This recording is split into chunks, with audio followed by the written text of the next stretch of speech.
მიდი საღამო მშვიდობისა მე მჯერო და შენი იმ მუსიკას რის მოსმენაც მე მინდოდა ამ ქვეყანაში არ უკრავდნენ და თუ გინდა რაღაცა გააკეთო კარგად და გააკეთო შეთქონ და ავიღე და მოდიქონ გავაკეთო მე აღარ მაქვს მეტი იმედი იმის რომ გადამწყვეტ მომენტში მე ვიცნობ მათ მე აღარ მაქვს მეტი ილუზია იმის რომ სიყვარულს სჭირდება მხოლოდ პოვნა მე ყველაზე ექსტრემალურად მოაზროვნე და ვიზუალურად გიჟი და რაღაც რომ შემხედავდი და ხალხი რომ იმაშობოდა დავრჩი ამ ქვეყანაში და ეს ყველაფერი აი მხელებით შეუქმნელი ამ ქალაქში დღეს მე ფომერკლები ამ ქალაქში ბედნიერება მოკლედ ამ ქალაქში შენ უბრალოდ ითხოვს დატეხილი გული იცდიდი სიმხეს ზოლი ბიჭები ჩემტრები იყვნენ ის პოლიცია ჩემტერი იყო ის სნობები ჩემტრი ყველა ჩემტერი იყო ჩემწიგლი საჭმელი არ არის განათება არ არის ფული არ არის ტანსაცმელი არ არის სითბო არ არის არაფერი არ არის რა და ბავშვები ესენი გარეთ გამოსულები ვიც იყვნენ და ვინც რაღაცა აი ესეთი ადამიანები მოვიდნენ ფაბრიკაში ჩემთან არჩევანი იყო წამალი მოსაწევი სასმელი დავირჩიე სასმელი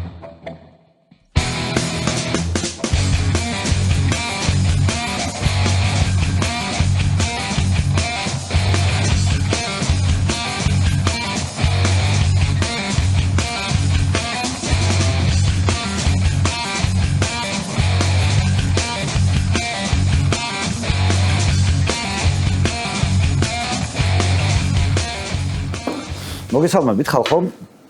ძალიან საინტერესო სტუმრით ჩემი დღევანდელი სტუმარია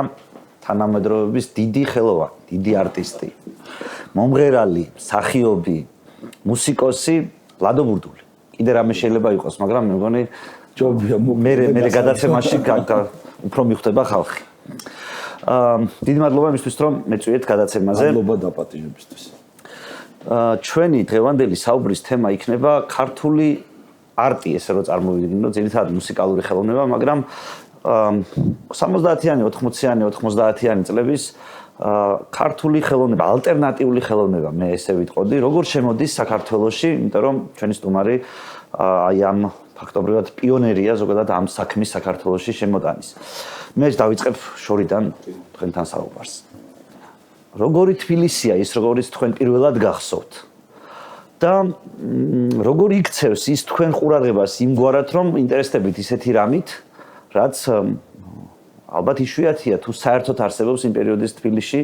რა დროსაც თქვენი მეხსიერება იწყება. მოდი ასე დავიწყოთ რაღაცნაირად რომ თქვენი თვალით დამანახოთ ის პერიოდი, თქვენი ბავშვობის პერიოდი. მე ვიცი რომ სცენაზე ბავშვობიდან გახართ, ბავშვობიდან აკეთებთ იმ საქმეს, რასაც მე მთელი ცხოვრების განმავლობაში აკეთებდით, მაგრამ აი ეს ინტერესის აღძვრის მომენტი მაინტერესებს, როდესაც თქვენ ამ ძალიან უცხოხილით ალტერნატიული მუსიკით ინტერესდებით. კი ბავშვობიდან მუსიკალურ განათლებას მაღებინებდნენ ჩემი მშობლები და ბევრ რაღაცებზე წრეებზე დავდიოდი კიდე პიონერთა სასახლე იყო ესეთი ანუ მთლიანი ისა მაქვს გავლილი სცენა ფოლკლორული მუსიკის ეს იყო მირანგულა ქალბატონი კეთნოშინ და გორიძის ხელმძღვანელობით ვაშთა ვოკალური ანსამბლი საუნჯე იყო ესეთი ქალბატონი გოგი და ნელი იყვნენ ამის ხელმძღვანელები სადაც ღეროდი მანდაც ფლოპ რამოდენიმე ინსტრუმენტს სტვირზეც კი დავდიოდი სტვირს და ფანდურზე უკრავდი და უმღეროდი და მოკლედ ფოლკლორი ჩემთვის ძალიან ახლო იყო და მაქედან ბევრი რაღაცები მე ჩემ მუსიკაში წამოვიღე ისე რომ არ ეთყობა მუსიკას მაგრამ გიგზნობა რომ ქართული არის ეს მუსიკა ხო და მე ნუ რა თქმა უნდა დავდიოდი კონტრაბასზე შემიყვანა მამაჩემმა და დედაჩემმა მომწონდა ეს ბას გიტარაზე უკრავდი, მაშინ რაღაც ანსამბლი იყო. ესეთი 73-12 წლები იყო 14 რაღაც ეგრე. ნაკადული ერქვა, სადაც იქაც ბას გიტარაზე უკრავდი და მღეროდი. ხო და მე ამ ბას გიტარაზე ძალიან შემიყვარდა და დაკვრა რაღაც მომწონდა ეს ბას გიტარა და გადამიყვანეს კლასიკური განათლება რომ მიმეღო. მეცხრე მუსიკალურში დავდიოდი ბატონ ედუარდ დათებაშვილთან. მე მაქედან და 50 მეტრს მე სკოლაში ვსწავლობდი, მე გადავედი ნიჭიერთა წლებში. მე მივედი კონსერვატორიაში ჯაზ უკავშირებიდან და კონსერვატორიაში და მოკლედ არის მე მუსიკაში ვარ, მაგრამ ალტერნატიული მუსიკა მაინც ეს სხვა რაღაცა არის, იმიტომ ხა კლასიკური მუსიკით მე აღარ გავაგზელე ჩემი ცხოვრება, რომ ვერც ხედავდი, ხა ნუ კონტრაბასისტი სოლო შემსრულებლები არიან, მაგრამ ძირითადად მაინც ან ოპერაში უნდა დაგკრა, რომელიმე ორკესტრში უნდა დაგკრა და ეგ ჩემი არისო რა. და რაღაც ბავშვობაში სულ მეგონა რომ უცხოეთში წავიდოდი, სადღაც ვიყავი, 13 წლის ვიყავი და სადღაც ვიყავი მიუნხენთან ახლოს რაღაცა პანსიონატი იყო და გავიცანი ერთი ქერათმიანი სიმპათიური გოგონა ქეღოლ დევის ერქვა საფრანგეთიდან და მიყვარდა და მეგონა რადგანაც ის იქნებოდა ჩემი მომავალი ცოლი და ვაპირებდი წასვლას წერილებს წერდი იმ წერილის მოსვლაში რაღაც მოკლედ ბავშვობა აქვს ამ წერილი მამედას მოქონდა წერილი და რო შემოუხვდა ქუჩიდან პანჯერასთან ველოდებოდა მოკლედ მაგარი დრო იყო რა ზამთარი საფხულის იცი ღინვა სიცხეში ამის წერილებით ვიზდებოდი. მოკლედ ესეთი ის. ამ დროს რა ხდება? აი მათ შორის აი დღევანდელი გადმოსახედიდანაც აი შეიძლება იმ დროს ბავშვი ხარ და იმ დროს ვერ ხედავთ ისე თქვენი მუსიკალური თვალსაჩინო რა ხდება საქართველოში და დღევანდელი გადმოსახედიდან ამ დღევანდელი გადმოსახედანაც რო დამანახოთ იმ პერიოდის მუსიკალური გეოგრაფია როგორია? რა ხდება საქართველოში, რას უკრავენ და როგორ შემოდის დასავლური მუსიკა საქართველოში? აი მაგას ყვება და გავაგზავნე და სულ მეგონა რომ წავიდოდი მოკლედ რა როგორც გავიზრდებოდი ამ გოგოს მოვიყვანდი ცოლად და ბედნიერ ცხოვრებას გავაგზავნებდი უცხოეთში მაგრამ ბებია გაზდელი ყავდა დარია გრიგორევნა და ვერ მივატოვესავით იყო და მე აღმოჩნდა რომ ამ ვერ მიტოვების დროს ქართული ოჯახი ჩემი პირველი მეუღლე ქეთი მესხი და ქალიშვილი თეჯი და ვერ მივატოვეს ფიზიკურად და მე დავიწყე ფიქრი რას გავაკეთებ და ალტერნატიული მუსიკა მაქედან დაიწყო რაც შეეხება ახლა იმ პერიოდში რაც ხდებოდა რატო დავიწყე ამ ალტერნატიული მუსიკის დაკვრა? იმიტომ დავიწყე ამ ალტერნატიული, რომ იმ მუსიკას, რის იმოსმენაც მე მინდოდა ამ ქვეყანაში არ უკრავდნენ.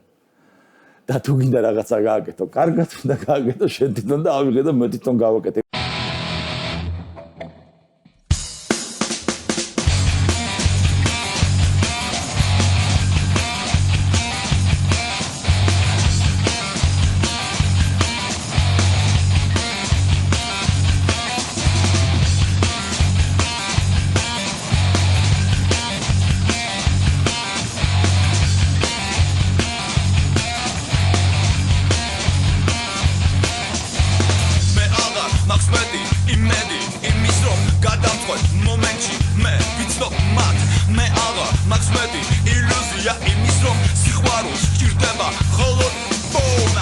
იყვნენ ჯგუფები ძირითადად რომლებიც უკრავდნენ ან უცხოურ მუსიკას ეს იქნებოდა ბიტლსები თუ რა ვიცი Deep Purple თუ რაღაცებს უკრავდნენ ან უკრავდნენ ტერენტი გრანელზე გალაქტიონ ტაბიძეზე ნუ როკ მუსიკის სცენას ლაპარაკობ იქეთკენ ახლა ცოტა სხვა სიტუაცია იყო იქეთკენ უფრო აი რაღაც აზიურ სტილში შალახოზე აწყობილი რაღაც აზიურ მელოდიებზე რაღაცები იყო პოპულარად დღემდე ტანკლი აი ეგეთი მუსიკები რა ეს არის ჩემი რა ხო ფანოგი თუ რაცა ჩემი იყო ეგეთი სწორი პირდაპირ და რო ურტყავს რა და პროტესტი რო არის და სიცოცხლე რო არის და ენერგია რო არის და რაღაცა რო არის და რო არ ქუტები და მოკლედ რა და არისო რა ეს მუსიკა რაღაცები იყო გამონათებები მაგრამ ეს ის არისო რაც მე მინდოდა იყო მაგალითად რა თქმა უნდა ვიღაცები იყვნენ როგორც იყო მაგალითად 75 ჯგუფმა რაღაცა ის რევოლუციური ალბომი რო გააკეთა მეც უსმენდი იმიტომ რომ ყველაზე როკული მაინც ის იყო იმ პერიოდის მაგრამ ეს როკი არისო ხო მერე იყო კიდე თეატრონი იყო რაღაცა ჯგუფი წამოვიდა ამის ბაზაზე. ნუ აი ეს ის ხაზი არის, რომელიც მიახლოებით ცდილობდა ამ თანამედროვე მუსიკის რაღაც დონეზე აგრძალული მუსიკის შემოტანას საქართველოში, ხო? ნუ რა თქმა უნდა, მანამდე იყვნენ ივერია, ორერა ჯგუფები, უამრავი, რომლებიც ჩემი არასდროს არ ყოფილა. და ნუ რაღაც კი შეიძლება ხა მომესმინა, მაგრამ ნუ ეს მე არ მეხებოდა რა. და მე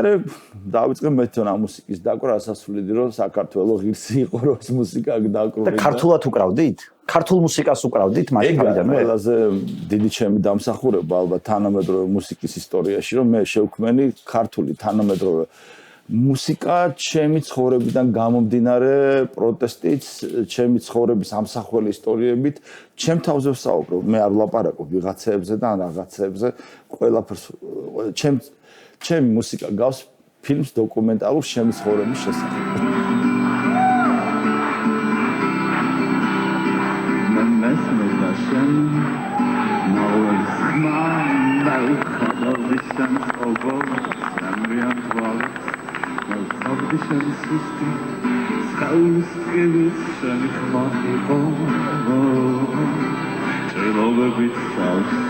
რაღაც სიმღერას რომ ვღერივარ, კონკრეტულად მახსენდება ის პერიოდი, ის ხალხი რატომ დავწერე სიტყვები, საიდან მოდის, როგორ მოდის. და ისე რომ ესე იყო რა. დაახლოებით რა პერიოდიდან, აი თქვენ რა პერიოდიდან თვლით რომ დაიწყეთ ალტერნატიული მუსიკის? აი პირველი ის იყო, ზუსტად გეტყვით რომ მივხვდი რომ ვეღარ წავედი, რომ მივხვდი რომ ცოლი მყავდა უკვე და სულ სხვანა, აი როცა ოჯახს ქმნი და როცა უკვე ცოლი ყავს და შვილი გიჩნდება, აი სულ სხვანაირი საქართველო გადაიშალა უკვე. ეს აღარ იყო რაღაც ილუზიური და მეოცნები და ეს ყო რეალური რაღაცები გაეცრა უკვე და სხვანაირებმა სხვანაირად შეიცვალა და მკვეთრი გახდა უფრო ფოკუსი და მივხვდი რომ დიდი პროტესტი ისედაც გქონდა სულ, მაგრამ აი უკვე მე უფრო დიდი პროტესტი გამშარ, სულ ყველგან ტყუილი, სულ ყველგან სიაფანდობები, სულ ყველგან რაღაცა თამაში და ნაღდი რაღაცეები საერთოდ ირგვლივ აღარ იყო. ნუ მე ბიუროკრატია რაღაცა რო გჭირდება ოჯახისთვის, ხო? ხანდახან გჭირდება ისეთი რაღაცეები, რომ რაღაც ცნობა იყო მოსატანი, რაღაცა გასაკეთებელი, რაღაცა საყიდელი და ეს პროდუქტების პრობლემა, იმისი პრობლემა, ამისი პრობლემა, აი ამ რეალურ ცხოვრებას მე მეუღლე რომ მოვიყვანე ჩემი პირველი, მაშინ დავეჯახე. და ტექსტიც ეგეთი იყო, ნაცემი სახეები, დაგლეჯილი გზები, ნამტირალი თვალები, მოტყუებული ხმები, ყოველნაბიჯე მხვდებიან. მე და ეგეთი მძიმე მუსიკა იყო, რა მითქვა ომი დამთავრდა 1945 წელს. ეს ჯერ კიდე იყო ეს 80 გიყვებით 4 წელი, 5 წელი ეს სიმღერა რომ დავწერე. მაშინ ეგეთ სიმღერებს კი არა მიახლოებით არც უშო ქართულ აზროვნებაში, სცენაზე კი აზროვნებაში არავინ არ ფიქრობდა ეგეთ ტექსტებს. თქვენ ამ პერიოდში წერთ ამ ტექსტებს უკრავთ, მაგრამ სად ხდება ამის გამოვლენა საჯარო სივრცეში? კაი კითხვა არის და მაგას დავიწყებ. ჯერ ამას უკრავდი ჩემთვის. ეს რომ დავუკარი 1-2 ჩემ მეგობრებში. უცებ ვიღაცებმა თქვეს რომ რა მაგარია და მოდი ჯგუფი გავაკეთოთ. მე ისაც მქონდა ეს ჯგუფის გამოცდილება, როგორც გითხარ, ბავშვობაში ნაკადული რაღაცები უკრავდი. და ეს სიმართლე რო გითხრათ, ბიაგებში ბიგები იყო ეგეთი და ვერმონები მაგის სუნში გაზრდილი ვარ ბავშვობიდან. ისე რომ ეს მსელობა მქონდა რომ რახანმა ვერ მივდივარ, მოდი ჯგუფი გავაკეთოთ მაშინ რა. და ამ თანამოაზრეებს ვეძებდი, იმიტომ რომ ძალიან რთული იყო თანამოაზრეები მოძებნა, იმიტომ რომ მარტო ის არ მიდოდა რომ კარგად უკრავს და პროფესიონალი მიდოდა, ენერგია ქონოდა და რასაც ვაკეთებ და ხო დამთახ ხო პოზიცია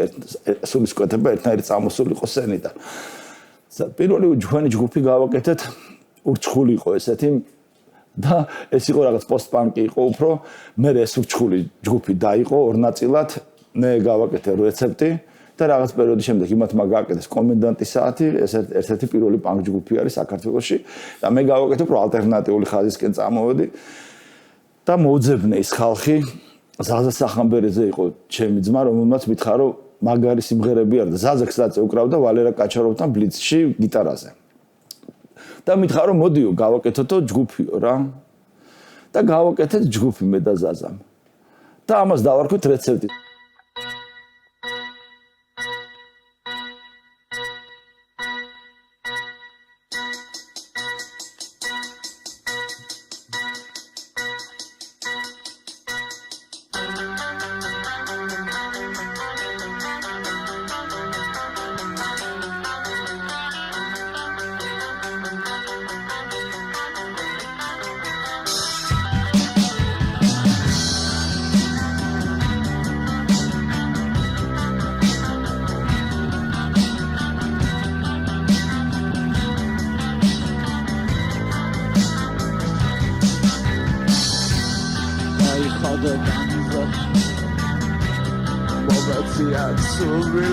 Sausa khortsi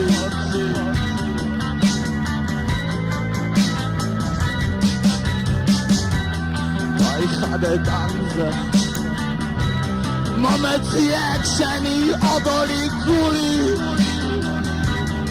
მე მომყავდა ვიღაცეთი ხალხი რომ მე თვითონ მასწავლდი დაკვრას და მე თვითონ უხსნიდი და ვიღლებოდი, იმიტომ რომ ვაღარ ვერ უკრავდი, ხანეზარებოდა და ზაზა მოიყვანა ვარდანიანი პროფესიონალი ძმა, მაგარი და დასარტყამზე ძალიან მაგრა უკრავდა,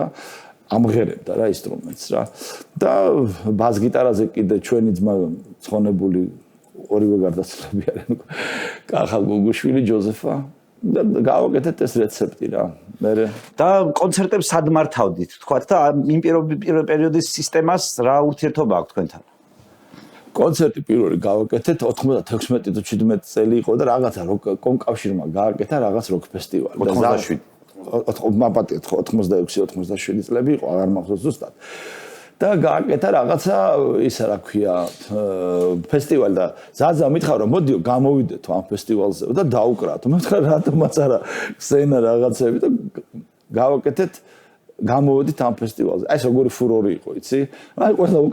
უკრავს და უცებ რომ რაღაც მიწის დროას შეგეთე ისე რომ გააგრძელებს. ხალხი ადგა და ფაშისტი და რაღაცები და სცენი,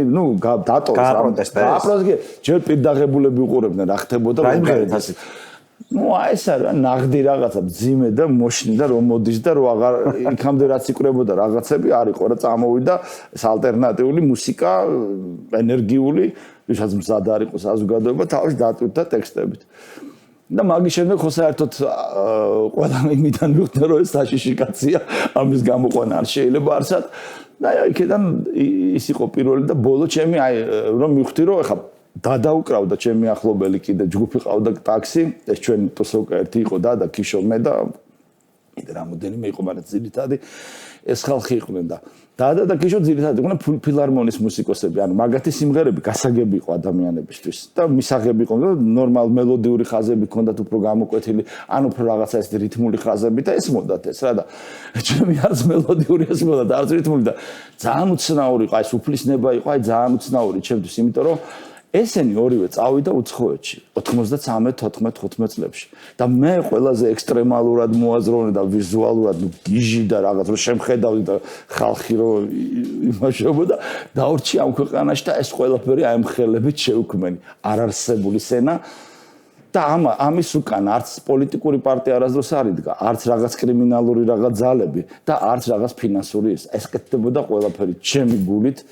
ჩემი სუფთა ხელებით და გავაკეთე რა. ამ ქალაქში დღეს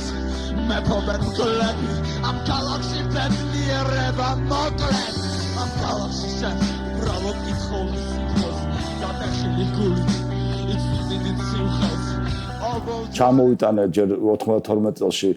პროექტი ტახელესი ბერლინიდან და ფაბრიკა გავაკეთე თბილისში სადაც მოვიდნენ ეს ეტაპობრივად მიყვეთ ჯერ რეცეპტზე არის საუბარი კარგით ოკეი რეცეპტი და მოკლედ მე ამ კონცერტის შემდეგ მე ვცდილობდით აი ესეთი ის რომ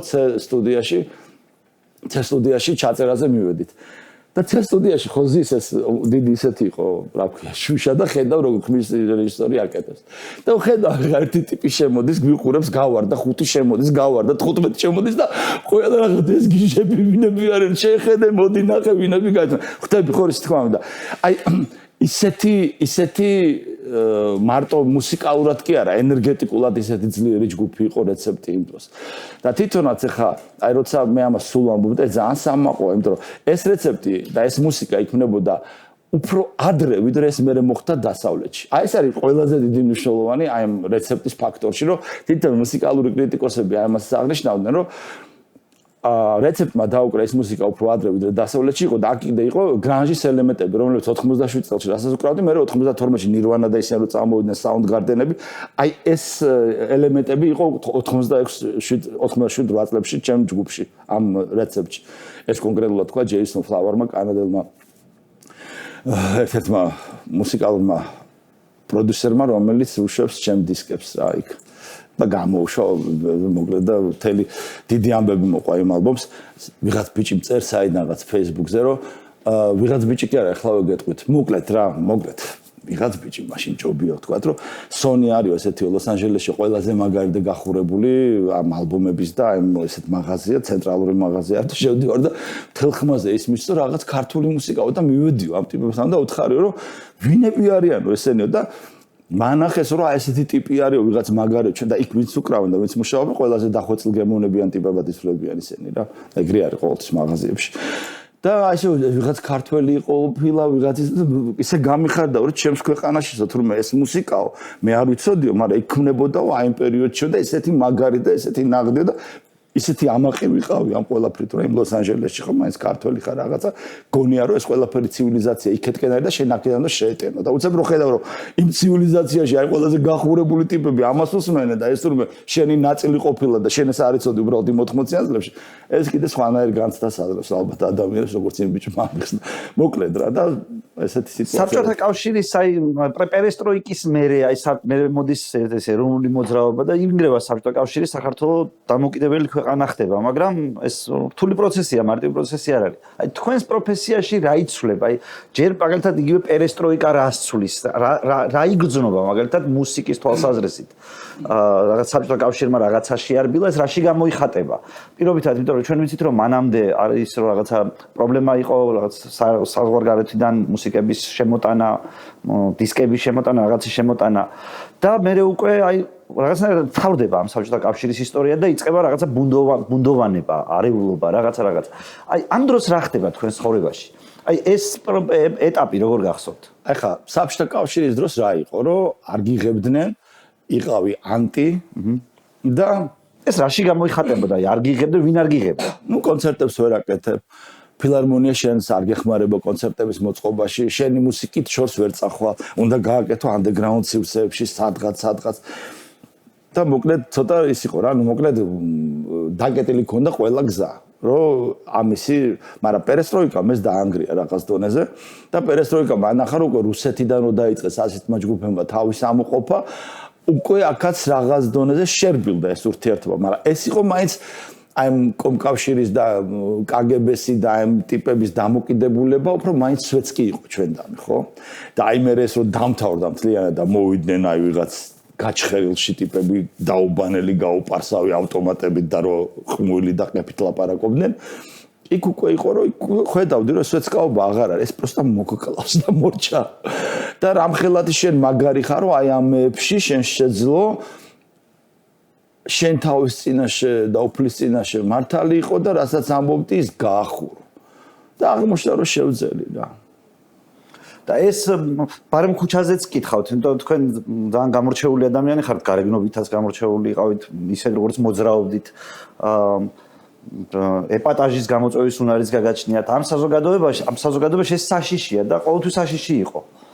აი თქვენ თუ გზნობდით ამ საფრთხეს პირობითად იმ პერიოდში და როგორი იყო ეს საფრთხე? ანუ იგივე ქუჩის დამოკიდებულება ამასთან რა იყო? რასაც აკეთებდით? სახლიდან რომ გამოდიოდი, იყო ერთი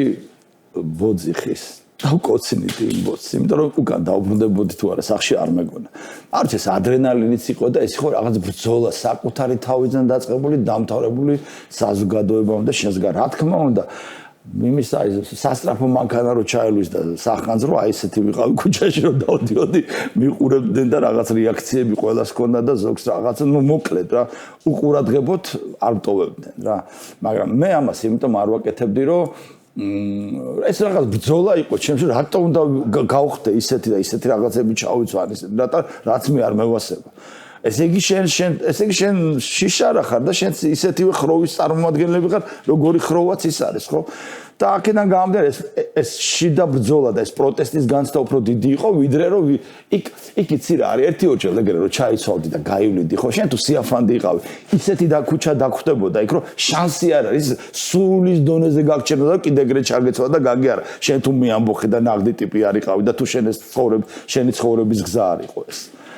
ხო, აქედან გამომდინარე, გეუბნები რომ ის იყო ბოძისა და სკოსინიდი მივდიოდი და რომ მოვდიოდი მიხარ და დილას რომ გავდიოდი ისწავლე და ბრძოლა იყო, რა თქმა უნდა, ეს არ იყო ეს. რამდენი ჩხუბები მომიდა, რა სულ მარტო ვიყავით, რა გონია რომ ჩემს უკან ვინმე იდგა რაღაც ის ძველი ბიჭები ჩემი მტრები იყვნენ, ის პოლიცია ჩემი მტერი იყო, ის სნობები ჩემი მტერი, ყველა ჩემი მტერი იყო ჩემს ირგვლივ. ყველა ჩემი მტერი იყო, იმიტომ რომ ყველას არ ევასებოდა, რომ ზოგს არ ვევასებოდი რაღაცის გამო, ზოგს რაღაცის გამო, მაგრამ გამორჩეული ალბათ ვიყავ, იმიტომ ხო რა, ვიღაცას ხო ევასებოდი კიდეც. ხო არა, ეს რომ დავიწყე, წარმოიდგინე უკვე 10 ფილმში ისე ვიყავი გადაღებული, რომ იმას აღარც ვფლიმე სათვალავში. ხა 10 ფილმში გადაღებული არა და თან ცნობადი ფილმები, ისეთი ფილმები არა, რომ რაღაც რომ უნდა შეახსენო ხალხს. იგივე მე მოვედი, რო თქვა, იგივე არსენა რო თქვა ფილმი, არსენას თამაშობ არსენაში, მე მოვედიში მთავარი როლის, გოდერძი ჩოხერის ორ ფილმში ვთამაშობ, სიკვდილის როლს და მეორე თეთრი ალამი არის იქაც თავარი როლი და მეოთხე იყო კიდე საქორწინო საჩუქარი, სადაც თამაშობთ ვინებთ, აი საბჭოთა კავშირის ლეგენდებთან, რომელმაც შექმნეს საბჭოთა კინო, ეს არის როლან ბიკოვი, ლეონიდ კურავლოვი, რასტოცკი, ანდრეი და აი მაგებთან ერთად ნათამაშე რა თქმა უნდა რეზო ცხონებული რეზო ესაძის დახმარებით მამაჩემს თამაშობდა და რეზომ წამიყვანა ფაქტიურად ამ ფილმში მონაწილეობის მისაღებად, ისე რომ მრავალფეროვანი ვარ და დიდი და ღრმა და ვიღაცებს უნდათ რაღაც პატარა იმაში დურმიჩი რო ჩაიხედავენ იქ მაგად მე რო ყველას უნდა რომ გასაგებ და მე თვითონ ჩემი თავის ვერ გამიგია და ხა ვიღაც ტიპებმა რო აღიზიანებ და ვერ მიგებენ ანუ თავის ისეთი მაგარი ტიპები გონიათ რომ უნდათ რომ რაღაც თავის ჩარჩოებში მომაქციო და რო ვერ მაქცევენ თქვენ რა გონიათ დღევანდელ თანამედროვე ახალგაზრდებთან უფრო დიდი პრობლემები მოხდეს რომ ძველად ის გოიმები და ნორმალური ტიპები ვინც ვიყავით 5-6 და 99% გოიმი იყო ის უბსკული დიდი იყო და ისინი თავისთვის ცხოვრობდნენ და ზუსტად იცოდი ისინი იმათი პოზიცია რეაქციები და ყველაფერი ეხლა ეს შენიღბული და გადაკეთებული და ვითომსვეცკი ტიპები ვარიან და სინამდვილეში იმაძე ვარესები არიან ხო იმიტომ იმათ კიდე რაღაცა რანახი კონდათ რა იმ საბჭოთა კავშირში ამათ არაფერი Facebook-ის მეტი არაფერი განათლება არ აქვს მიღებული პაჟისნი კაროჩე რა და აქედან გავიდე ცოტა რთული, ანუ სულ ბრძოლა არ. მე მეგონა რომ რაღაცის შემდეგ გავიდოდი პენსიაზე და აღმოჩნდა რომ პენსიის დრო არ არის ჩემთვის არასდროს. თვითონ მაგალითად არტისტებს, სხვა არტისტებს, რომლებიც განსხვავებულს უბერავდნენ, ესე რომ ვთქვათ. იმათ რა ურთიერთობა გქონდათ თქვენთან და თქვენს აი ამ აი რო წარმომადგენლოთ იცით რა რომ არსებობს ერთი ალტერნატიული მუსიკა, ზოგადად ალტერნატიული ხელოვნება და ხალხი თავის აი აქეთ მხარეს არის ჩვეულებრივი საესტრადო მუსიკა პირობითად და ნუ სხვა ტიპის ისეთი კლასიკური ხელოვნება. მოდი ესეთი ზომიერი სახელწოდებით რო შემოვიფარგლოთ. ამ ხალხს აი თქვენს ჟანრთან რა დამოკიდებულება აქვს? პირადად თქვენთან კი არა, ზოგადად დამოკიდებულება ხელოვნების ერთი დარგის მეორე დარგთან ამ პერიოდში. ეს წინააღმდეგობა როგორ გითხრათ, აი რამდენად მკაფიოა? იცით არის, რაღაც დონეზე მე ხვდებოდი რომ ადამიანებისთვის ვიყავი სარკე. ისინი თავის სიმახინჯეებს ჩემთან ურთიერთობაში ყოველთვის ხედავდნენ. და რა თქმა უნდა, ეხლა ეს ჩემი ცნობილი ფრაზაა და თქვენს გადაცემაში გავაჭრებ, მილიონ სირს ყოველთვის ურჩევენ ერთ სირს დააბრალო სირობა, ვიდრე მილიონმა სირმა იგრძნოს რომ მართლა სირი არის და ერთი მართალი. ხვდებით ხო ისე თქმა უნდა. აი ამ კონცეფციით მოვიდოდი, რომ აი ეს მილიონი სულ მიმტკიცებდა მე რომ სირი ვარ და მე კიდე იმათ უმტკიცებდი რომ სირები იყვნენ. აი ეს იყო მთელი კონცეფცია მუსიკისაც და ყველაფრისაც. და საბოლოო ჯამში მე გავიმარჯვა, ცოცხალი ვარ და თქვენ დაგაინტერესათ ჩემი განული ცხოვრების ისტორიებმა და გიყვებით ამას 10 წლის შემდეგ, არა 45 წლის შემდეგ. იმიტომ რომ ეს ყველაფერი სადღაც თინეიჯერობის მერე დავეწყე და გავხურდა. და ამ წინააღმდეგობას რაში გრძნობდით ამ ადამიანებთან? აი რაც თქვენ ახლა ამბობთ რა ვიცი, ყველაფერში რაში არ უნდა მეგრძნო რომ მითხარით და გეტყვით. მაგალითად ადამიანი რომელიც უსმენს ჩემომშვენიერო ლედის ეგ სხვა რაღაც მას ხომ არა აქვს ეს დამოკიდებულება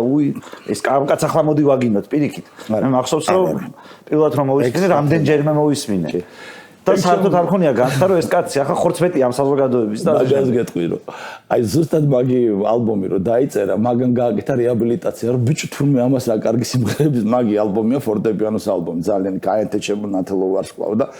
მაგითაც ვანახე ჩემი სიღრმე საზოგადოებას რომ აი სულ რო გაიხენ შუაში 1000 აი იმ ცხოვრებას ვერ გაივლიან რომ აი ეგეთი ალბომი შექმნან აქ იმიტომ რომ ამას მაგარი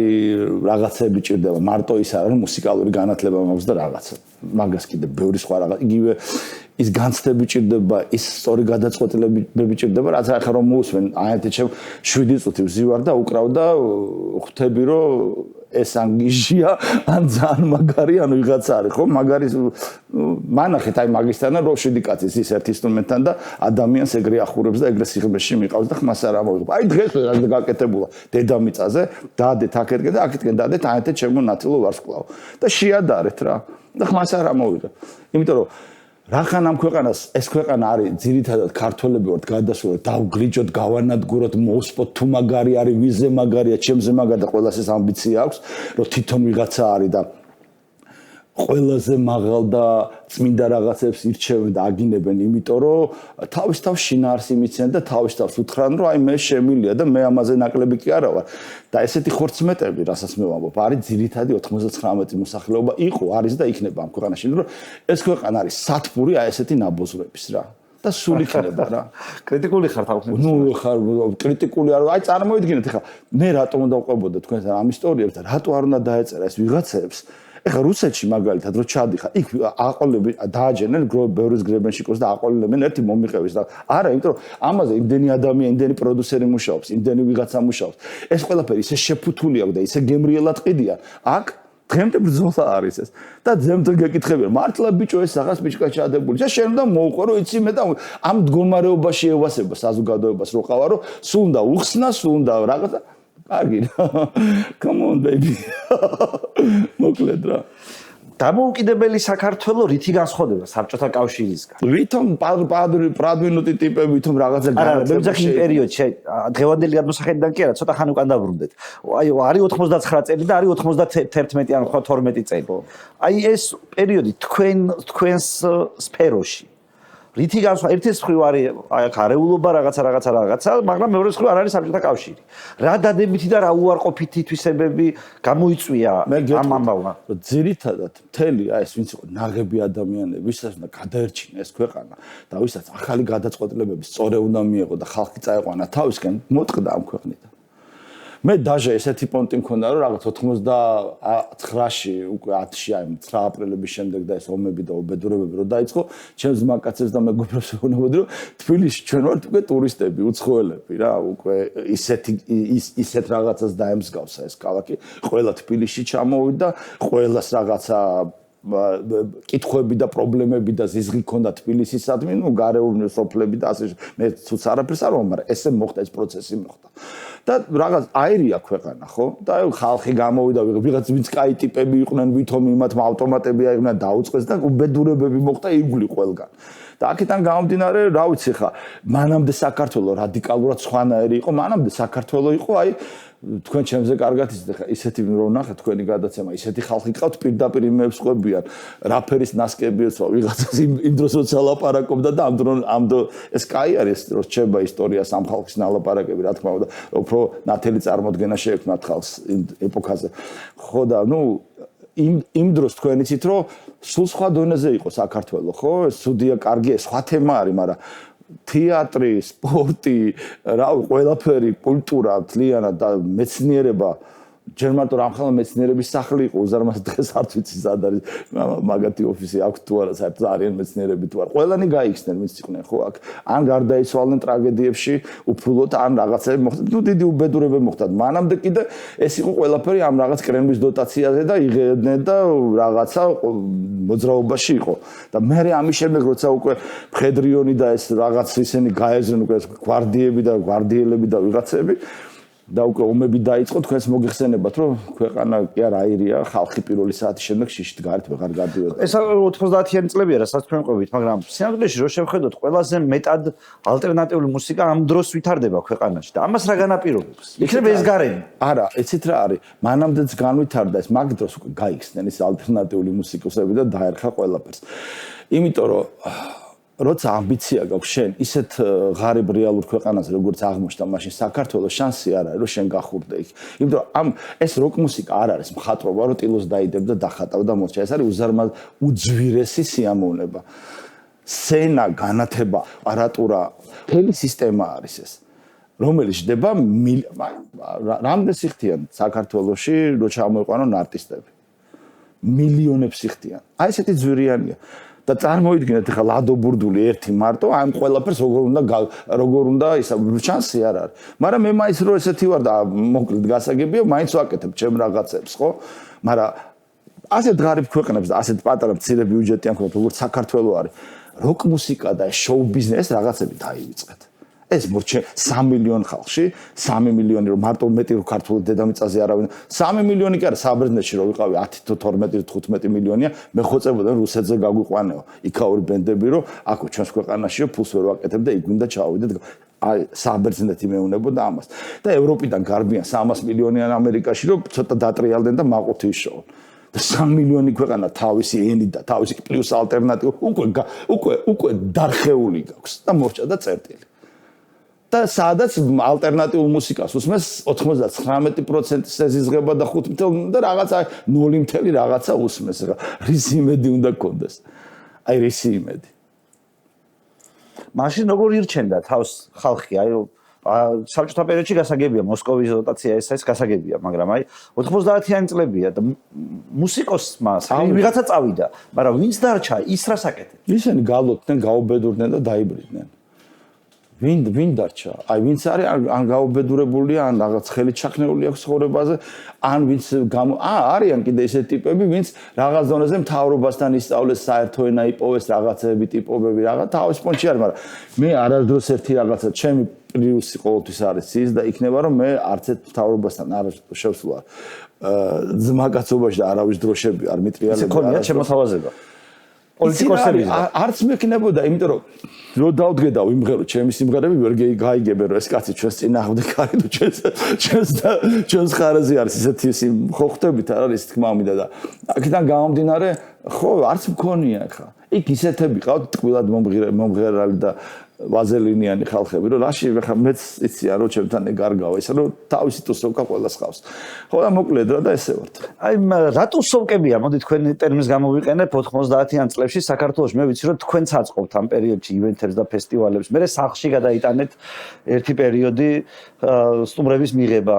აი ეს ამბავი მომიყევით რატომ აი მე რო 90-იან წლებში თბილისში ვცხოვრობდე და სად უნდა გავერთო მუსიკის მოსმენა მინდა სად მაქვს ამის საშუალება პირველი ძალიან მაგარი ჭიქები იყო მადლობა ხელი არ დამეწვა ისე დავლიეც ხელი ყავა ორმაგი ჭიქები არის შიგნით ყავასყია გარედან სივრცე არის ძალიან მაგარია გასა მეორე თემა 92 წელი იყო და ჩემი მეგობარი იყო გოგო რომელმაც იქ მიხვდა რომ ამობედურებაშია როგორ ხარო და ჩამიყვანა გერმანიაში და ნუ იქ ძალიან მალე ძალიან ავიკრიფე და ძალიან კარგად ვიყავი მაგრამ მე ომი რო დაიწყო და უბედურება მივხვდი რომ უნდა ჩამოვიდე აქ იმიტომ რომ არ გამოდის რა ყოველ გადაცემაში შედეგებს ობლაკად გავიმეორებ როდესაც სიყვარულზე ერთგულებაზე გაგებას და ჯიგრობაზე წერ და მე უცებ მოტყდები და შენ ოჯახს და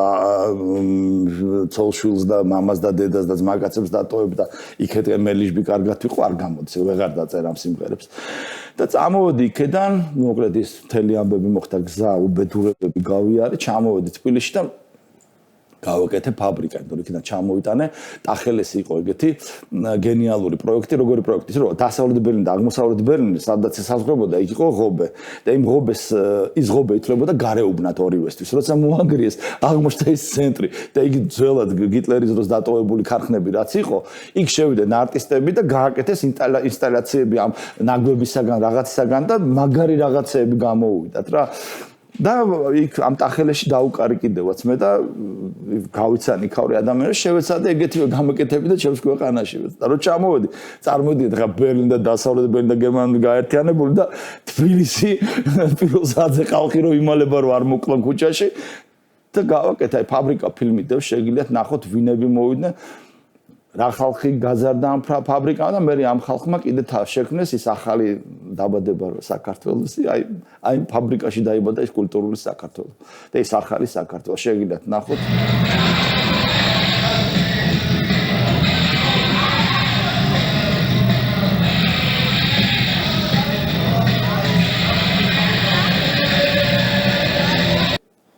აქ რა ხდებოდა ანუ აი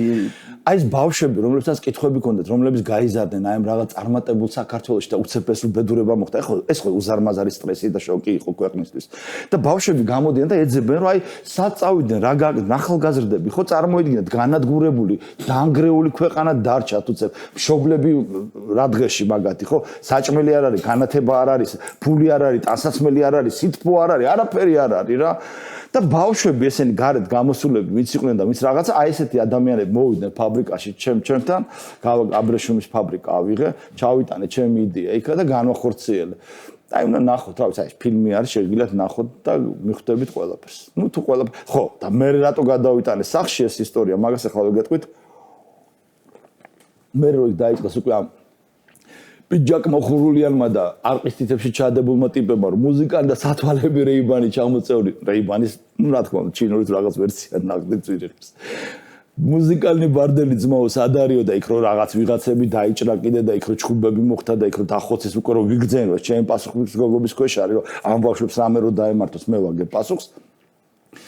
თელამ ბავშვს მოვკიდა ხელი და უთხრა რომ ძმებო აქ აღარ გამოდის და დებო ურთიერთობა წავედით ჩემს სახლში. გადავიდან ეს ყველაფერი ჩემს სახლში, რასაც ჩემი პირველი ოჯახი შეეწირა, მაგრამ თუ სოკა შედგა და მოხდა ესეთი რაღაცა რომ გაანათა ცივილიზაციის შუქურამ და ჩემი სახლი ვაქციეს სენად. აი ამ არტისტებისთვის. ხალხი მაყურებელი ვინ იყო? იგივე ახლობლები, ვისაც მოთხოვნა ქონდა ამ ყველაფერზე და ტელევიზიები, იმიტომ არაფერი არ ხდებოდა. არაფერი არსად არ ხდებოდა. ერთადერთი აი ეს ადგილი, სადაც თანამედროვე მოდა გინდათ, მუსიკა გინდათ, ну მხატვრობას ცოტა ისე შორდ, მაგრამ რამოდენიმე მაგალითად პერფორმენსების მქონდა სახში. აი ამ ჩემს სახში ეწყობოდა. თითქმის კვირაში ერთხელ ყველაზე ზუსტად ის ტელევიზიების თორემ ისე ყოველთვის ტელევიზიები მოდიოდნენ გადასაღებად თუ ტელევიზია თუ გადაცემა ჰქონდათ მახსოვს ტელევიზია. მე ეგ კიდე ცალკე ისტორია. მრავალმხრივი ვარ. მოკლედ ტელევიზიები მოდიოდნენ იმისთვის რომ გადაეღოთ ხდებოდა რომ მარტო უბედურებას აჩვენებდნენ ტელევიზია მარტო ჩემს სახლიდან გადიოდა სასიამოვნო ინფორმაცია რომ ვიღაცა კულტურა და რაღაცა ხალხი უცნაური და რაღაცები ხდება სადღაც. ხვდებით ხო ისე თქმა მინდა. და მოკლედ აი ესეთი სცენა შეიქმნა ძალიან პატარა, ძალიან ლამაზი და ლადოსკიდობანი დავარქვი ამას 93-14 წლებში როცა ფაბრიკიდან გადმოვიტანეს სახში და გავახურეთ აი ყველაფერი და აი იქ მოხდა ყველაფერი და იქ შედგა ის რაღაცა რომ იმ ადამიანებმა მე შექმნეს და გახურდნენ და წავიდა. აი ეს იყო ანდერგრაუნდი და ნამდვილი ვესტური ქართულ დასავლეთური მენტალიტეტის შექმნა ახალი. ეს ლაივ პერფორმანსები იყო რომლის ჩანაწერებიც არსებობს, არ არსებობს, აი დღევანდელმა ადამიანმა რა შეიძლება გარდა თქვენი მონაყოლისა გაიგოს ამის შესახებ. ძალიან კაი კითხვა და როგორი მომზადებული ხვდებით თქვენ აზე არა ხართ. ყველაფერი მიდას YouTube-ზე. აი ეს რომ დასკროლავთ, даже კიდე ცოტა სხვები. მე იქ იმდე რაღაცებს ნახავ ჩემი YouTube არხზე. ისეთ ისტორიებს და ისეთ ჯგუფებს. აი მთელი ეს ყველაფერი მე ფილმებად ვაკეთებ, ავტობიოგრაფიული პატარა სერიალები მაქვს და აი იდება ეს ყველაფერი და დადებულია YouTube არხზე შეგიძლიათ შეხვიდეთ ყველაფერი დეტალებში, ყველაფერი რასაც ვლაპარაკობ 10 იმდენჯერ იქ მეც ნახავთ.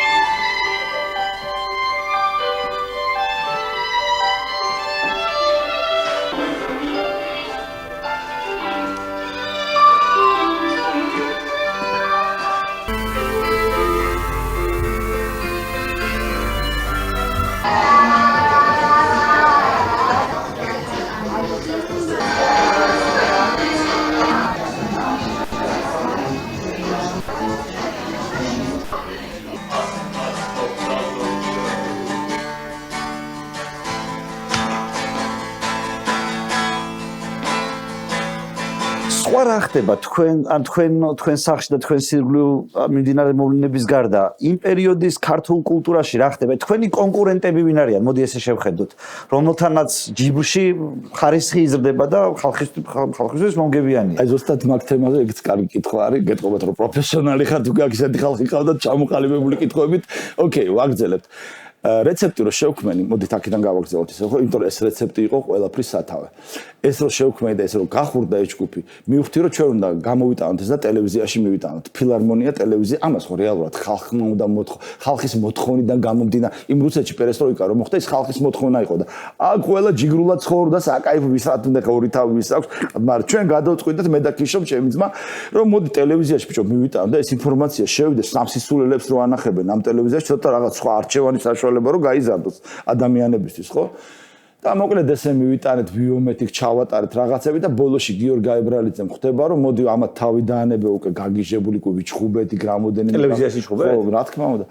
იმიტომ რომ მიხვედით და გავუშვით ჩემი სიმღერები არა იქ მთელი ამბები იყო იქ სცენარი უნდა დაგეწერა სცენარი უნდა ჩაეშოთ კომისიას უნდა გადახო გახსოვთ როგორი დროც იყო ეს არის 80-იანი წლების აი პერესტროიკის პერიოდი საქართველოში და ნუ მოკლედ იქ კიდევ ერთხელ გავიმეორებ წინა გადაცემაში ვლაპარაკ, მაგრამ ჩემი ისტორია ახალს ვერ გამოვიგვარებ. დააყენა კადრი ბოლოში მომწა საშუალება რომ გამეკეთებინა გადაცემა და დააყენა ტიპმა კადრი და ხა ისეთ ვიზუალზე ვიყავდი, ესეთ პონჩი ვიყავ რომ შენუ გაუთხდა რა ხა ჩემი კამერაში ყურება და ძმაო რო ვილაპარაკებო დამიძახეო და გამოვთავ და წავიდა და ეს კადრი ასე ნელ-ნელა ჩადის და ბოლოში ჩემ ფეხებზე გაჩერდა და ამას იღებდა სულ. ხვდებით ხო ის თქმა მინდა აი ასე დამოკიდებულება იყო, რა თქმა უნდა, ხა იქ ყველაფერი. გიორგი მითხარ რომ დაანებიო ამათო თავიო, მე ვაკეთებ ახლა აი ზუსტად აი პროგრამა გადიოდა და რაღაცები რუსეთზე, მაგის ანალოგსო მეორე არს ვსნითო აქო და წამოდიო ჩვენთან და გახურდიო. წარმოვიდგინეთ ხა 90 წელია და მეორე არხი გაიხსნა და უცებ აი ამ რაღაც საბჭოთა ესტრადა და აი ამ რაღაც ჭადრაკის სასახლეზე თან იღებდა ყველა რატომ გაციმებს კლიპებს ჭადრაკის სახლში სახურავს. რაღაცა ხედებს რიყედა და უცებ ამის ფონზე გაუში ბაუჰაუსი და სტრენგლერსები და სმიცები და კიუები და აი აფეთქა ტელევიზორი რომ ვერ გაიგეს უცებ ეს სიახლე ეს ინფორმაცია წამოვიდა ჩვენი რაღაცები გაუშვით და აი ყველაზე წაგებული დამარცხებული აი აბსოლუტურად განხილვაში რო არისო არანაირ დღის წესრიგში ქართული ალტერნატივა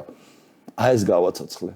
მე ვიყვან ეს არტისტები გამოვიყვანე და აი დღემდე თუ ამ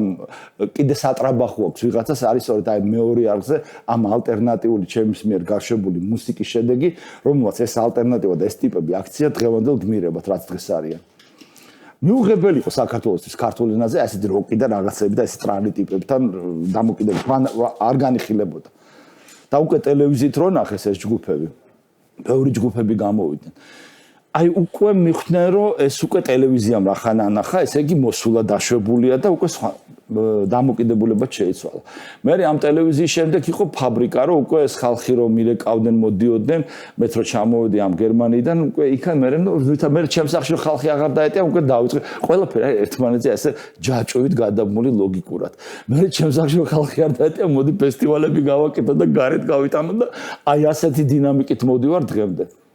იცით რა მაინტერესებს იმ დროს სად არის ხმის ჩასაწერი ადგილები სად უშვებთ სიმღერებს როგორი წერება აი თვითონ ეს ტექნიკა რომ საბჭოთა პერიოდია არ არის განსხვავებულია ინფრასტრუქტურა დარწმუნებული ვარ მithmetes ალტერნატიული მუსიკოსებისთვის ანუ ხალხისთვის რომელიც პირობითად საესტრადო სფეროში არ არის ეგ როგორ ხდება მაგის დამენეჯმენტება სტუდიების რა მუშაობს ამ პერიოდში ხმის ჩამწერი თბილისში და ზოგადად მე ვიცი რომ თქვენ კანადაშიც გამოსცემთ იმას და რამდენად შესაძლებელია საბჭოთა საქართველოში მუსიკის ხარისხიანად ჩაწერა გეტყვით და როდის იზრდება ეს ხარისხი როდიდან ხდება შესაძლებელი რომ რამე ჩაწერო აქ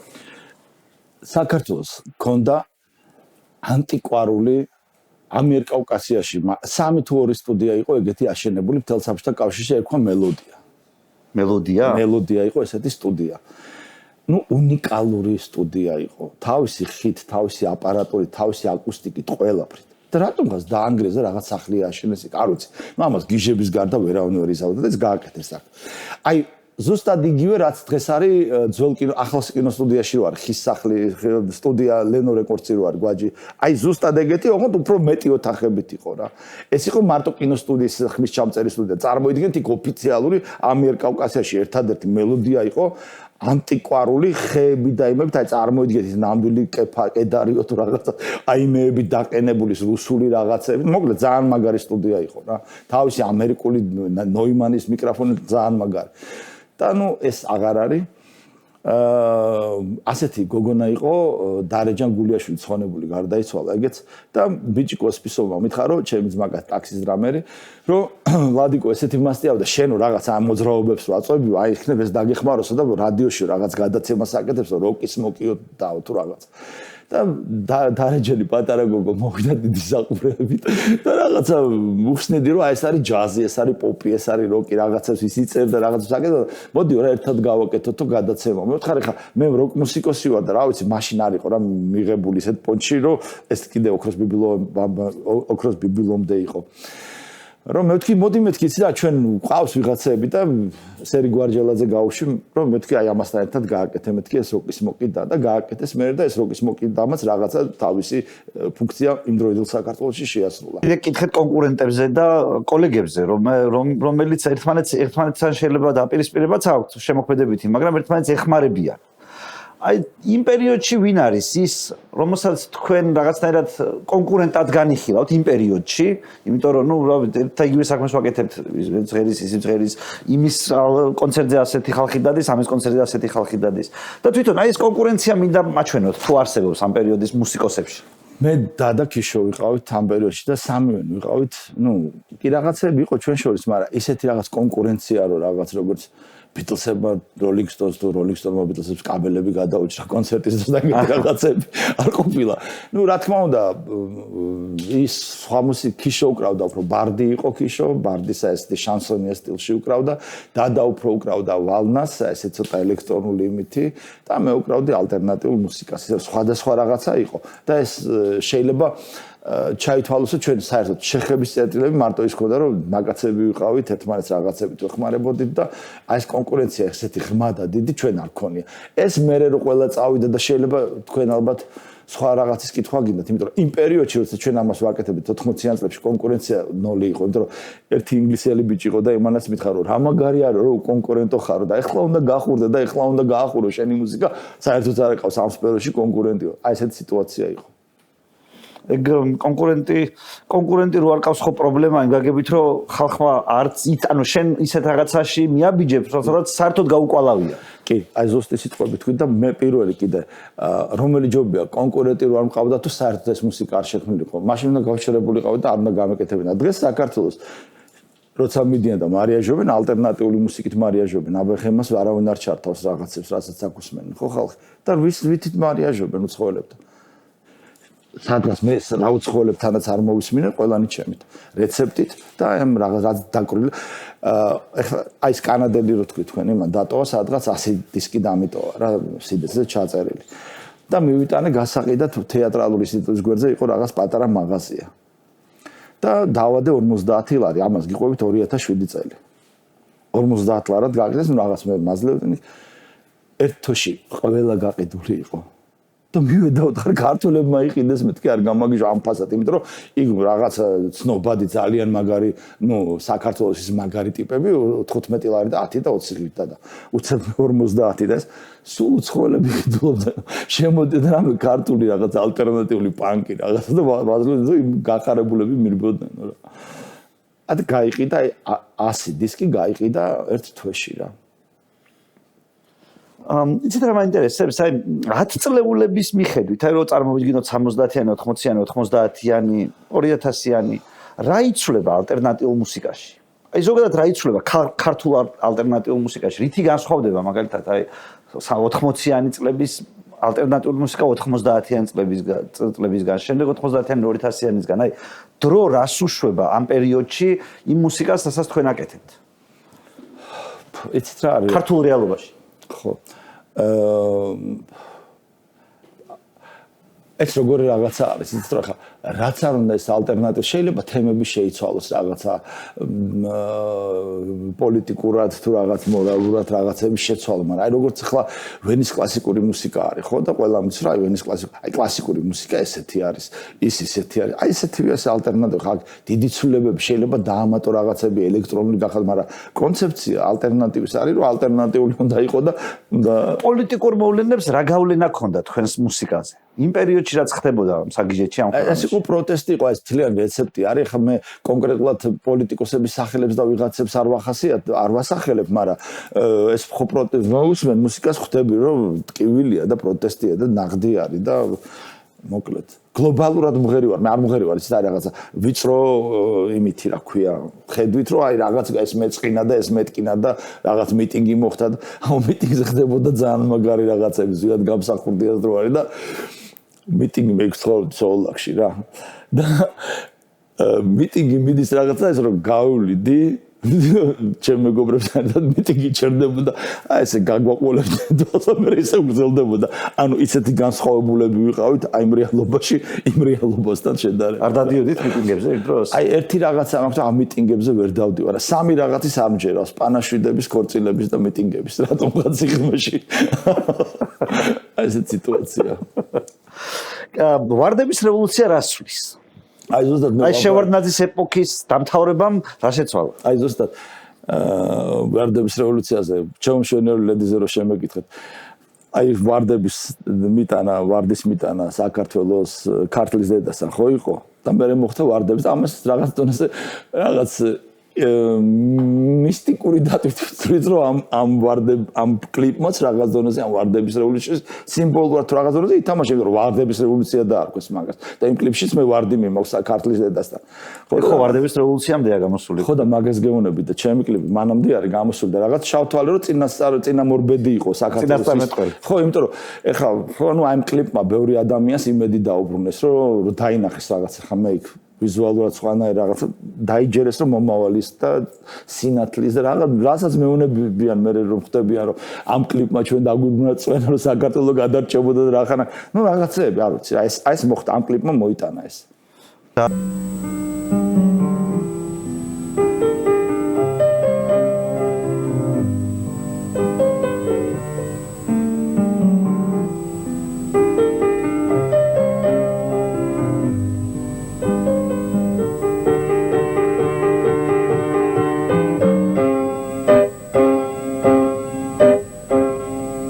შემომშვენიერო ლაიდი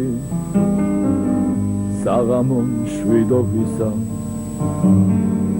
მე მჯეროდა შენი რომ შენ სიმართლეშიც ხარ შენ ხარ იმაზე მეტი ვიდრე ფიქრები მიყვებოდა ამას შენ ხარ უფრო კბილი ვიდრე სურვილებში გახებოდი შენ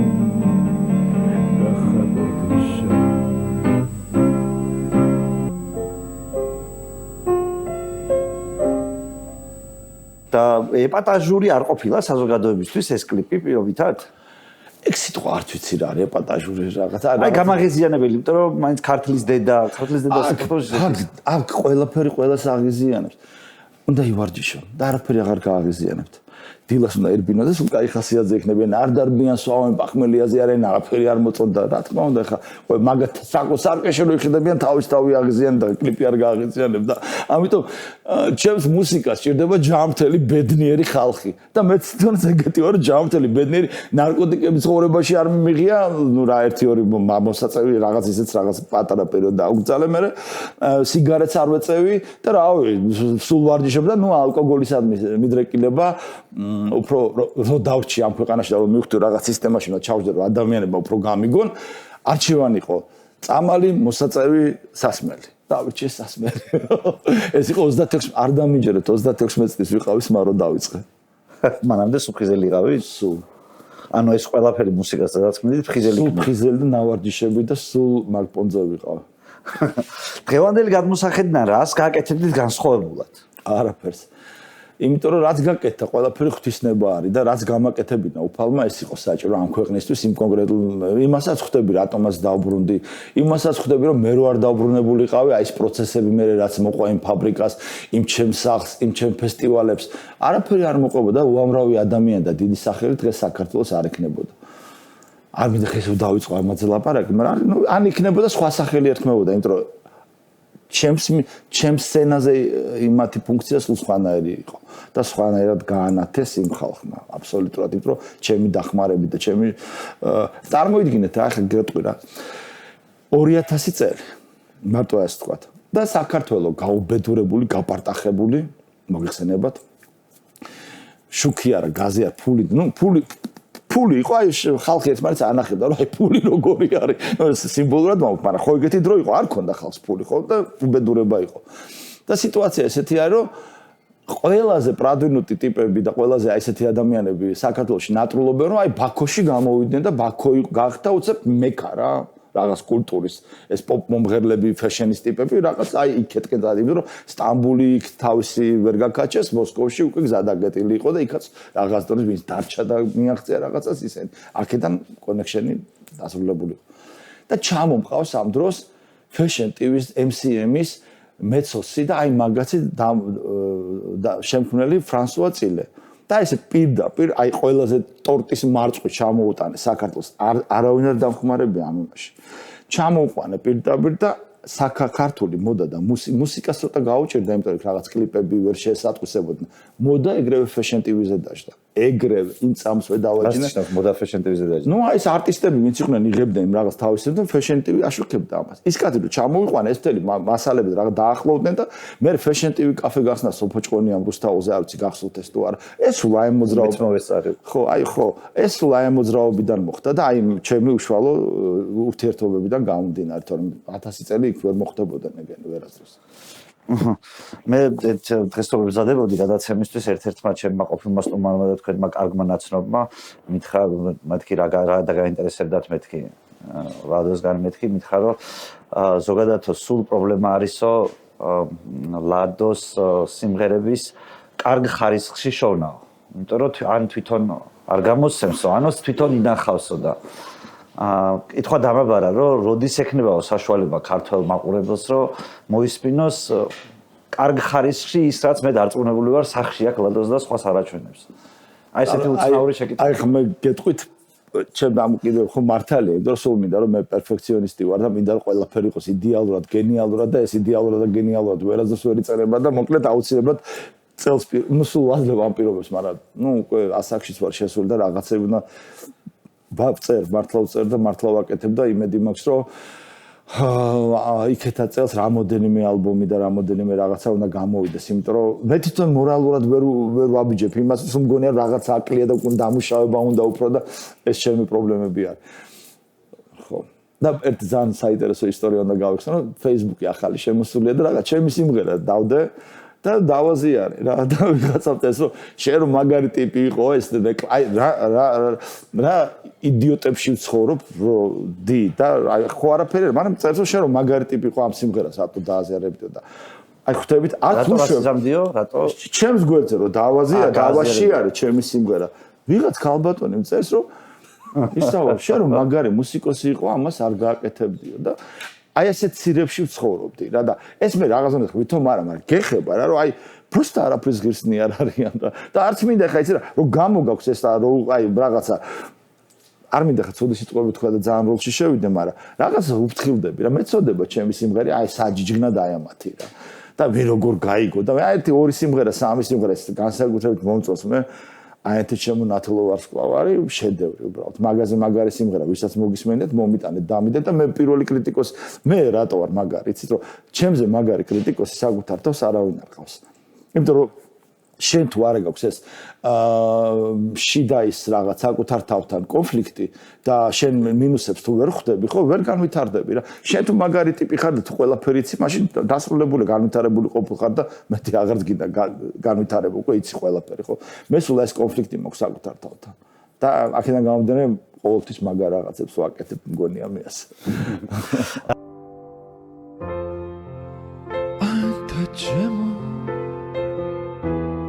Natelovan sklavu aentenuga Aguia nepandens Რაც არ უნდა შორს ვიღო მე შენგან და რაც არ უნდა უცხო მერქვა სახელი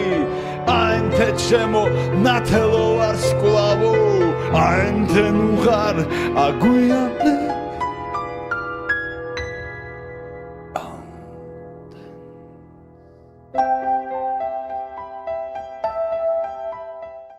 მე ვიცი რომ 90-იან წლებში ალტერნატიული მუსიკისთვის ძალიან მშობლიური ადგილია არა მხოლოდ თბილისის, არამედ ქუთაისიც. აი მე იცით რომ მინდა გკითხოთ რომ თბილისის და ქუთაისის ურთიერთობა ალტერნატიული მუსიკის სფეროში 90-იან წლებში და რითი განსხვავდება ქუთაისური და თბილისური ალტერნატიული მუსიკა ერთმანეთისგან? გეტყვით. ესეთი ადამიანი იყო ტოსოვკა ერქვა თემურ ჯოხაძე, რომელიც იყო აი ეს ხიდი ქუთაის და თბილისის შორის. ეს კაცი გავიცანით ჩვენ იგივე ჩემმა ძმამ ბიჭიკომ გამაცნო და 90 წელს რაღაც კონცერტი ქონდა მედაქეშამ გავაკეთეთ ცხონებული ბიჭები როკ-ენ-როლიდან ირაკლი გიგაურმა თავი მოიკლა და რაღაც აღამო გრაფიკული როკი გავაკეთეთ ესეთი ირაკლის სახელზე და ჩამოიყვანა რომ მორჩი რომ დაუკარე შემოიყვანა ორი ბიჭი და გაიცანიო ესენი ახლა ჯგუფს აკეთებენო 99-90 წლები. და აი ესენი არიანო ქუთაისშო, იმედიო ქუთაისო რაღაცა მაგარ შექმნიან და ერთს ერქვა ბაჯუ და მეორეს ერქვა რობერტი აუტსაიდერი კუხიანიც. ხვდებით ხო ის თქმა მინდა და გავიცანი და იმის შემდეგ აი რომ დავქოქე ეს ურთიერთობა ქუთაისთან, მე რომ ჩამოვედი განსაკუთრებით 93 წელსში 14-ში თემურა ჩემთან ჩამოდიოდა და მე თემურასთან და გავხურდით და ყველა ჩემს ივენტზე ქუთაისური ჯგუფები გამომყავდა, ყველა ჩემს ივენტებზე ვეხმარებოდი რომ გახურებულიყვნენ და რაც შემიძლია მე მაქსიმალურად გავაკეთე და რა ვიცი დღესაც ახლა ვფიქრობ რომ თბილისში იმდენი ძმა და მეგობარი არ ამყავს რაც ქუთაისში მყავს რა. იმიტომ რომ იმ ხალხთან უფრო ის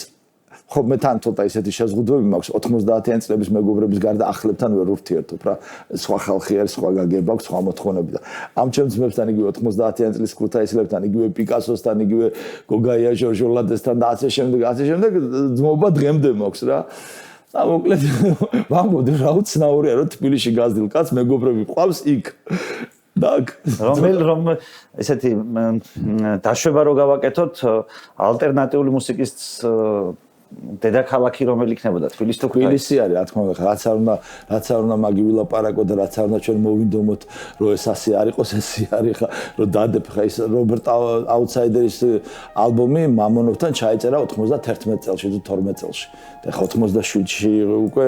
რეცეპტი იყო და 99-ში კიდე კომენდანტის საათი ვიდეოები ხა ამას მე კი არ ვიგონებ შეხვალ ჩართავ და მონახავ დიდი მადლობა საინტერესო საუბრისთვის. რამე ხო არის ისეთი რაც მე გამორჩა, მაგრამ ამ გაზრდაცემას მოუხდებოდა და სათანადო კითხვა არ დავუსვით. იცი რა, აი ძალიან რთული ყოფილა პახმელიაზე ინტერვიუების მისცემა. პახმელიაზე ყველაფერი რთული. ხო და მინდა რაღაც გონება მოვიკრიფო და რაღაც საინტერესო თქვა და რაღაც ასე მგონია რომ ყველაფერი საპირისპიროდ გამოდის და ვერ ვამბობ ისე კარგად როგორც უნდა მეთქვა, მაგრამ ნუ რაც არის ესავა რა და როგორც ითქვა ისე ითქვა რა. დიდი მადლობა იმისთვის რომ დამთავრდით ინტერვიუზე და მადლობა ამდენი ხანი ვისაუბრეთ. კარგად ზარბოდოთ. წარმატებებს გისურვებთ.